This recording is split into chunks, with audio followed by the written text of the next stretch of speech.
there a time when you warned everybody, no one listened, and something bad happened?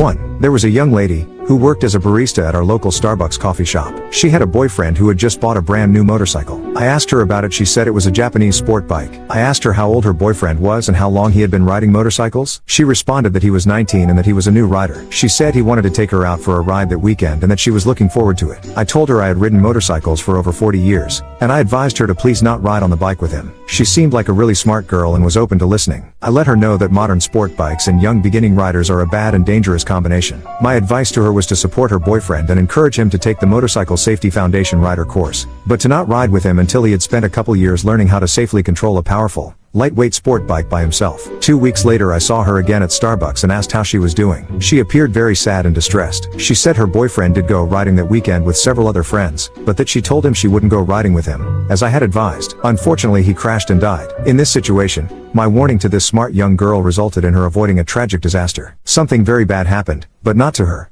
2. When I separated from my first wife, she moved in with her best friend and her husband. I cautioned her best friend that that would cause problems, as my ex wasn't the angel everyone thought she was. The friend and her husband merely rolled their eyes. A couple of months later, the friend and her hubby are fighting about when my ex is leaving to get a place of her own. The hubby wanted her gone. He reached out to me over some beers and I repeated what I had told them before. He agreed with me. Fast forward to the 6-month mark of our separation. Her friend got called into work. She made it a mile down the road when she realized she forgot her lunch, so she went back to get it. As she walked past the living room window, she saw it. Her husband and my ex were having sex. My ex was kicked out that day, and she and her husband struggled to heal the marriage. They miraculously worked it out, but the trust had been banged up pretty bad. They literally ended up being roommates until the day her friend died of cancer. Not spouses, not lovers, but roommates. Not a good way to have a marriage. 3. My son had a girlfriend like that one time, a sweet-looking girl. Butter wouldn't melt in her mouth, but there were odd things. One was that she never came to sit with the rest of us at the table. Another, she never really talked to the rest of us well. My boy was 21, so was she. We're grown-ups, so whatever. Anyhow, then she started with the weirdo phone calls. We'd be out walking round somewhere, she'd ring him up and be all needy. What are you doing now? Who are you with? You know the drill. He was all placating and such. I shook my head. Then we were at a film in a cinema. She phones him accusing him of being with her. Not sure who her was. Never did find out. My son said, I'm with my dad. Here, you talk to him. So I did, and she was all sweetness and light. Another time, and this was the final straw, she rang and was threatening to jump under a bus. My daughter took the phone and asked if everything was okay.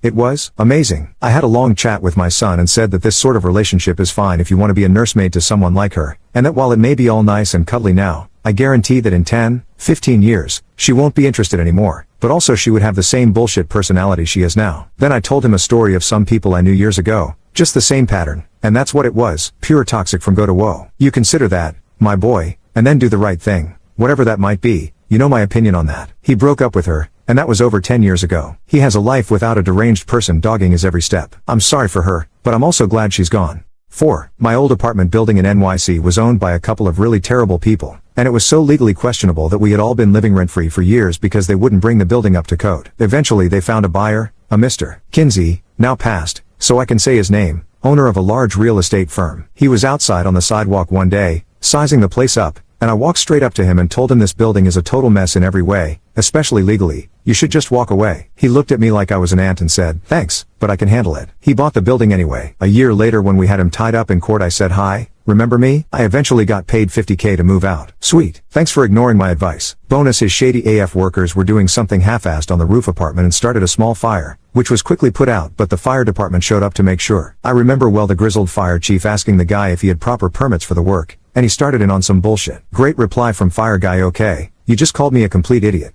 5. I was 16 shadowing my uncle who repaired hydraulic systems. He needed a particular tool from his service van and I headed to an exit. I got to the double doors and they were chained together. Only the smallest person could squeeze between the doors. I had to go to the front entrance to get to the van and I asked if the door could be unchained since this wasn't going to be my only trip. The plant manager said it was locked shut to keep people from sneaking into the factory. I got to my uncle who was a bit peeved I had taken so long. I explained the door and how the manager refused to unlock it. Luckily no more trips were needed, but on the way out my uncle spoke with the manager and explained there was hot oil lines between the work tables and the front exit. The manager just shrugged it off, but my uncle wrote in his work history log that chaining the door was a big safety violation. He was so upset he called his point of contact in the corporation and explained the issue. Fast forward 2 weeks, the door still chained, A high-pressure cooking oil line rips open, spraying cooking oil all over the factory floor. Within seconds, the open flames ignite the oil. 6 people died trying to escape through the chain door. 17 people suffered severe burns, many second and third degree. My uncle's report was the overwhelming evidence at getting the victims' compensation. I also saw that $3 million in compensation pales in the loss of a loved one.